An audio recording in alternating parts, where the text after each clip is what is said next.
1993च्या बॉम्बस्फोटातील आरोपी अमोल कीर्तीकर यांच्या प्रचारामध्ये फिरताना दिसल्याचा आरोप भाजपने केलाय। इक्बाल मुसा 1993च्या बॉम्बस्फोटामधला आरोपी आहे आणि महाविकास आघाडीचे उमेदवार दहशतवाद्यांचं समर्थन घेत आहेत असा आरोप भाजपने केलाय। अमोल कीर्तीकर हे उत्तर पश्चिमचे ठाकरे गटाचे उमेदवार आहेत। तर मी या व्यक्तीला ओळखत नाही, आरोपी बाहेर खुलेआम फिरत असतील तर हे गृह खात्याचं अपयश आहे। भाजपच्या आरोपांवर अमोल कीर्तीकरांनी हे उत्तर दिले।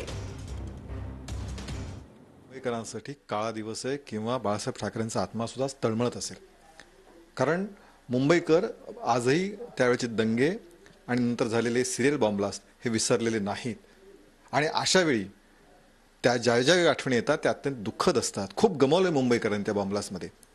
आणि अशा वेळी ज्या मुंबईने भरभरून उद्धव ठाकरे यांना दिलं, प्रेम दिलं, सन्मान दिला, आज त्यांच्याच पार्टीच्या उमेदवाराच्या प्रचारासाठी अशा प्रकारे आरोपी जर फिरत असेल प्रचार करताना, जो बॉम्ब ब्लास्टमध्ये होता त्याला शिक्षा झाली आहे, आज उद्धव ठाकरेंनी स्पष्ट करण्याची गरज आहे। मला असं वाटतं या भाजपवाल्यांचं माझ्या प्रचारावरती आणि माझ्या रॅलीवरती कदाचित जास्त लक्ष असावं, कारण आम्ही जर प्रचारामध्ये पुढे आहेत। आता ठीक आहे, त्या प्रचार फेरीमध्ये एवढे शेकडो लोक असतात, त्याच्यामधला एखादा व्यक्ती कोण याची आम्हाला कल्पना नसते, कारण आमच्या रॅलीसोबत अनेक पोलीसवाले असतात आणि जर का आक्षेपार्ह व्यक्ती जर का त्या ठिकाणी जर का उपस्थित असेल तर नक्कीच त्यांनी त्यांना हटकायला पाहिजे होतं। मग मला असं वाटतं भाजपवाल्यांनी फडणवीस साहेबांना विचारायला पाहिजे होतं, कारण ते या राज्याचे गृहमंत्री आहेत, त्यांच्या अखत्यारीत पोलीस खातं येतं।